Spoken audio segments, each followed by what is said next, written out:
در بنی اسرائیل 3 مردی بودند. یکی از اونها مردی نابینا بود، دیگرش مردی کچل، یعنی کلمی سراشیانه های کلام داشت، و سیومش آدمی تیز. همیشه خدا را میخواندند، دعا میکردند و از الله شفا طلب میکردند و پایی و دولت. میگه خداوند دعای اونها را اجابت کرد، فرشته را به پیش اونها روان کرد. فرشته آمد به صورت انسانی، اول به پیش اون آدمی که تیز بود. گفت چی میخواهی؟ گفتی این صورت من را، چه صورت زشت است، من نمیتونم که در مابین مردم باشم، نمیتونم که به بیرون ببرم، شرم میدارم، حیا میکنم، مردم از من یعنی نفرت دارن، میگریزن. من میفارم که به مثل ما شکل زیبا و حسن خوشرویی داشته باشم، دولت داشته باشم، ماشین‌های قیمت داشته باشم، خونه داری با حشمت داشته باشم، آبرو داشته باشم. تو همین میخوایی؟ ولی از کی میخوایی؟ از الله. از الله که خواهی گفت. میگه همین فرشته میگه یک لمس کرد، میگه این مرد میگه شفایا و خود میگه همین فرشته یک شطوری یعنی بغوزی کلام میگه دادش که از این شطور میگه دیگه شطرها شده و در اندک مدت این آدم بای شد. فرشته را به پیش آدمی کرد کلم این داری سرای مرمی یا نه. مردم وقتی در یک معرکه یکم رسته میشتیم، مردم میگه به عظیم میشن که در یک طعام نمیخورد، شر میدارم، ایزا میکشم. این هم همین هم گفت برای این میگه فرشته یک کار دار و سرشن میگه یک سیلک پیش پا شده. این هم میگه کار شده. آمد به پیش آدمی کور. اون آدمی کور که دنیا را نمیدی، روشنایی را نمیدی، جمال زیبای فرزنداش نمیدی. خدایا من میخواهم جمال زیبای فرزندان رو ببینم، این نعمت خدا دادگی شب و روز ببینم، خاک رنگش ببینم چی رنگ داره. دخترم میگه چشماش مالیک، میگه بیناییش باز گشت. میگه بعد از آن با او یک گوسفند داد. این میگه گوسفنداش در یک اندک مدت میگه سرکا شدن، پا شدن. بعد چند مدت گذشتنی چند مدت خداوند ملائکه را برای امتحان همسه شما کرد.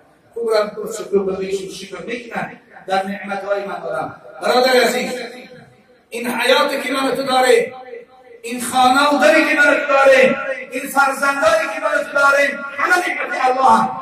روز خداوند ما شما را امتحان میکنن. این فقط برای 3 کسی امتحان خدا نیست.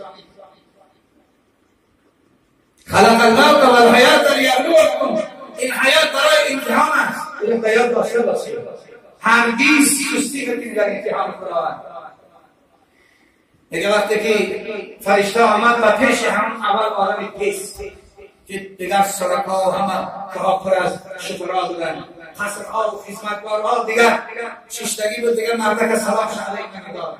این وقتی چه به صورت یک گدا کرد و سلام داد، سلام علیکم. دیگر نه علیکم باید مخلوقی نگوان کنی. اگر سلامش دیگر ببینی با نستریناش میگیزد. گفت چی میگی؟ گفت منم یک مرد سائل هستم. چی میشه که همین شترات یک شترک ما را که ما فرزندار هستیم، کودکدار هستیم، بریم و روزی ببینیم، زندگی خدا پیش ببریم. تو اگر من هر گدا را که یک شتری بچیم از کجا من صاحب شتر میشم؟ گفت تو این دولت را از کجا یافتی؟ گفت این دولت من از باباها میراثی ریختم، از هیچ کس نیافتم. هیچ کس برای این من کمک نکرد. من از پدران باباها میراث داشتم. تو همطور تو یک شخصی کس نبودی، تو یک آدم بینوا و بیچاره نبودی، نه من نبودم. تو خدا همون اصل یک کلمت کنه. در حال میگه پوستش پیش شد، هم من میگه شکراش آیسته ایسته نبودن، باز همون به یک آدمی کندبل بیچاره در یک گوشه امام کنه. امروز داریم دولت داره که به میلیارد گپ بزنن.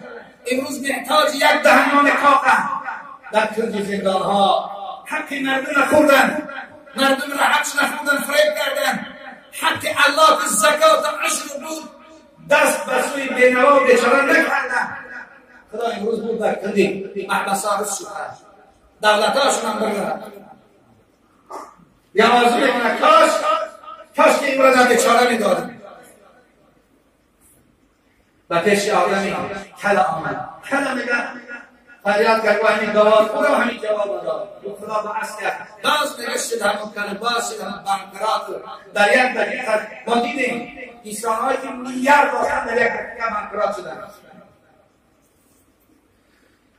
بعد نگه در پیش کور آمد صدا زد، اون نگه شیشتگی بود وقتی سلام علیکم بعد بیا مهمان بندی خدا بیا گفت مهمان خدا است که کش بیا. نگه این پیش آمد تو چی میگی؟ تو همین یک راه گذر از تمانی دوستان داد یک کمی دادی. گفت چند تداری که میخواهی بید؟ گفت من کسی بودم که در اصل کور بودم، پیش خدا فقط آرزوی بینایی میکردم، خدا به من بینایی داد، این نعمت داد، هر میداره که تو میتونی بردار و بگیر برم. فرشته گفت خوش به حال. من گفت یکی از فرشته های خدا هستم به امتحان شما آمدن، اما اون دو جورت از امتحان رفتی و خدا از تو رضا است و تو نیز از نعمت او رضا است. این نعمت تو دیگر ظاهر شونده نیست. انشاءالله تو با هم زندگی. یعنی از این مثال همین است برادر عزیز، این به من تو از تعلق دارد. اگر امروز ما شکر کردیم، اگر ما امروز یک بیمار خبرگیری رفتیم خدا تیرا بیمار رو نمی‌کنه، اگر ما امروز یک بیوزن یا یتیم و یک بیچاره را دست مرحمت دراز کردیم خدا تیرا یتیم و بیچاره فرزندات نمی‌کنه. بعضی دارالمنده هایی که امروز من رو قهر می‌کنن خداوند چاره‌شون رو می‌بینه. همین چیزا برای ما تعلیم هم دیدیم این چیزا. یک حکایه دیگه میکنه صاحب کتاب رجل ابتلاء الله باعمال قطع یدین و رجلین فدخل علیه احد الناس فوجده یشکر الله علی نعمته. میگه یک آدم داخل شد یک بیمار، نه هر دو دستش بریده بودن، هر دو پاش بریده بودن، چشماش کور بود. با این آدم شکر میگفت. چی میگفت؟ و یقول الحمد لله الذي عافانی مما ابتلا به غیری و فضلنی علی کثیر ممن خلق تفضیلا. میگو خدایا پروردگارا من سپاس تو را میگویم از آن چیزی به دیگران دادی، یعنی من را از آن چیز چکار کردی، یعنی بلا مصیبتی که به دیگران دادی خدایا من را از دور کردی. سبحان الله. و میگو خدایا اون فضل و مرتبه و بزرگی به من دادی به دیگران ندادی. این میگه مرد شنونده تعجب شد. فتعجب الرجل من قول هذا اعمى و مقطوع الیدین و رجلین و سأل على ای شیء تحمل الله شکره. و سبحان الله تو برای چی شکر میگی؟ چی چیز خدا تو داده است؟ تو پوری هر دستات نیست، هر پاهات نیست.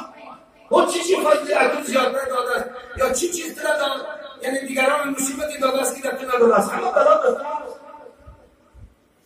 فقال له یا هذا اشکر الله ان وهبت لسانا ذاکرا وقلبا خاشعا وبدنا علی بلاء صابرا.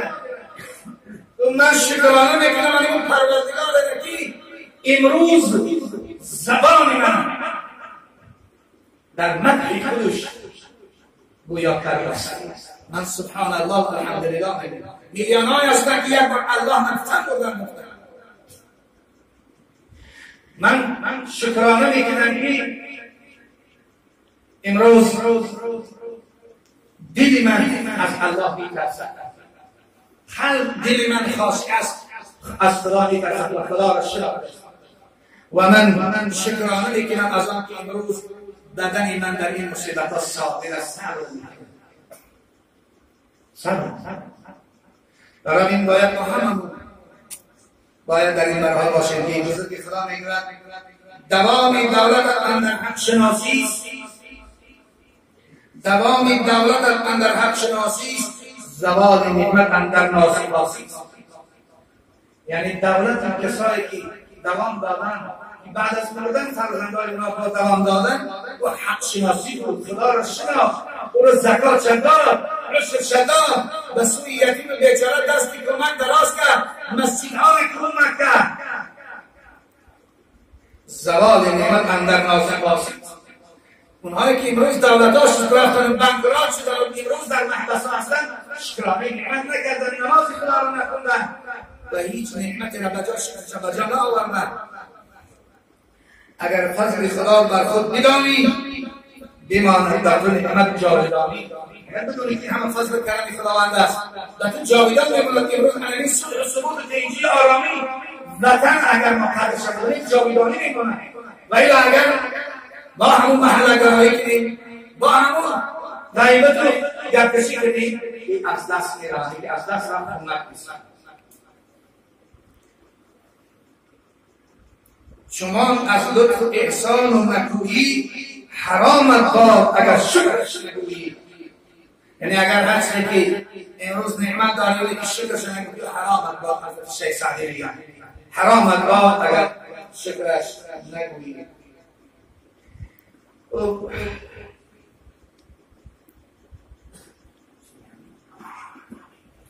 ما چنین تصمیم گرفتیم که دیگر میگم به خاطر آشنا شدن مردم که این مسجد ما به نام عمر ابن عبدالعزیز است و مردم بشناسند عمر ابن عبدالعزیز کیست. هر جمعه یک 2 دقیقه در اخیر صحبت ما از تعریف عمر ابن عبدالعزیز و از خدمت‌های او میگیم تا که مردم بشناسند این شخصیت بزرگ. عمر ابن عبدالعزیز از نسل حضرت عمر است رضی الله تعالی عنه. حکایت می‌کنند کسی را بیان می‌کنند که حضرت عمر رضی الله تعالی عنه خلیفه دوم رسول اکرم صلی الله علیه وسلم روز با غلام خودش یعنی اصلا میگذشتن خسته شدن در بیخ یک دیوار نشستن که ناگاه از پشت دیوار صدای مادر و دختر برمی‌آمد. مادر از دختر خودش سوال کرد دختر جان حیوانات را جوشیدی؟ گفت جوشیدم. اما اون مادر از هر روزه دیگر شیفت کمتر شد. اگه ما وعده داریم به فلانی امر کنیمدار باید هر روز شیفت باریم. گفت برای بچه بالاش نباخت کشتن. دختر با سوی مادر جواب داد مادر جان منادی حضرت امیرالمؤمنین عمر رضی الله عنه نداء کرد که دیگر هرگز هیچ کس در شیر آب ادرش نکنه چون این کار حرام است و گناه است.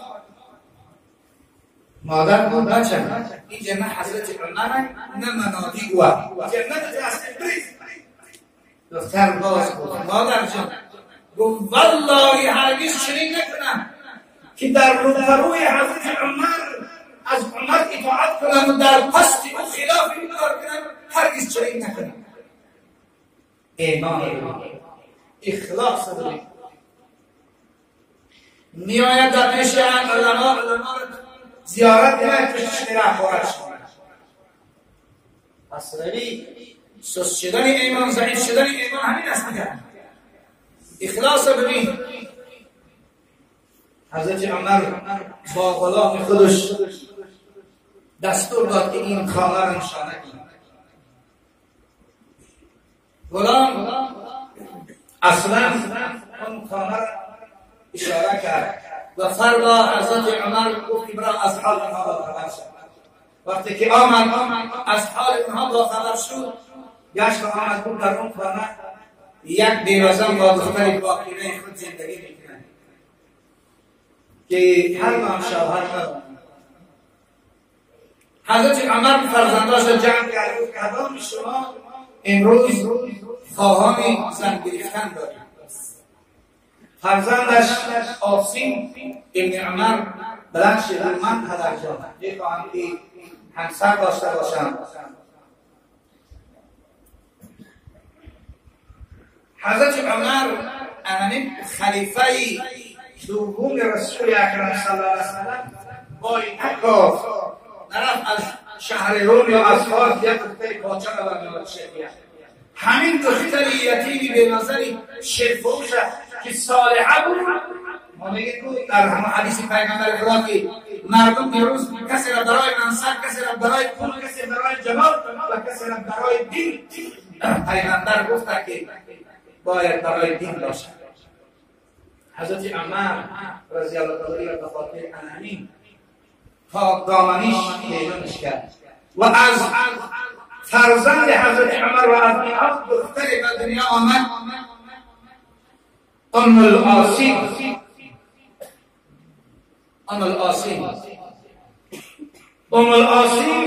و عبدالعزیز ابن مروان ازدواج کردند. کلام شدند از ام العاصیم و عبدالعزیز ابن مروان. انا همین جوان مرده که نامش در تعریف با حرفهای زرین نوشته شده است. این مسجدی باشی با بنامی اوست عمر ابن عبدالعزیز رضی الله عنه. اکنه چقدر پشتهای پاک بودن و سبب عدالت و سبب بزرگی او از پشت آمد. برای همین پیغمبر خدا ما و شما را توصیه میکنه که ما باید وقتی که فرزندان بشیم، آیتان بشیم، باید از رزق حلال اونها چکار کنیم، نعمت تا که در آینده فرزندان انشاءالله هر جمعه یک قصه درباره حضرت عمر بن عبدالعزیز در آخر میگه تا که مردم بشناسند عمر بن عبدالعزیز کیست. نعمتهای خدا دادگی را بیان بیانیم. خداوند چی نعمتهای به ما داده است و کسی که نعمت خدا دادگی را یاد نمیگیرد شکر نمیکند این کفران نعمت است. ولهم عذاب شدید. بسیاری ها امروز از روی همین ناشکری ها برخوردار شدند. از روی همین ناسپاسی ها برخوردار شدند. یعنی کسی که کم را شکر کردن نمی‌کنند و بسیار که هرگز شکر کردن را قدرت ندارند. ولی یک حکایه میکنه صاحبای